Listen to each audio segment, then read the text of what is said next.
अशोक खरातची एसआयडी कडून 7 तास सखोल चौकशी करण्यात आली। अशोक खरात आणि ऑफिस बॉय नीरज जाधव यांना समोरासमोर बसून चौकशी करण्यात आली। समोरासमोर चौकशीमध्ये खरात आणि नीरज जाधव यांच्यामध्ये शाब्दिक खडाजंगी झाल्याची सूत्रांची माहिती आहे। चौकशी दरम्यान पोलिसांनी खरातचा जबाब लिहून घेतल्याचं देखील कळतंय। बोंधूबाबा अशोक खरात आणि ऑफिस बॉय नीरज जाधवची एसआयटीनं समोरासमोर चौकशी केली आहे।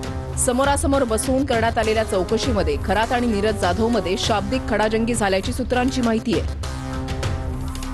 चौकशीमध्ये नीरज जाधवकडून 40 महिलांचे नंबर हस्तगत करण्यात आलेत। नीरज जाधवकडून आणखीन काही लँड एजंटचे नंबर हस्तगत करण्यात आले। अशोक खरातची एसआयडी कडून 7 तास सखोल चौकशी करण्यात आली। चौकशी दरम्यान पोलिसांनी खरातचा जबाब लिहून घेतल्याची सूत्रांची माहिती आहे। चौकशीनंतर अशोक खरातला पोलीस कोठडीमध्ये नेण्यात आलं। पुढे काय होणार? भायखळ्यातून परब तर पुण्यातून जासूदचीही एसआयटी चौकशी होणार आहे। अशोक खरातच्या बड्या भक्तांच्या शोधासाठी सीडीआर तपासला जाणार। गृह विभागाची पूर्वपरवानगी घेऊन एसआयटी सीडीआर तपासणी करणार। अशोक खरातची 3 दिवसांमध्ये 20 तास चौकशी करण्यात आली।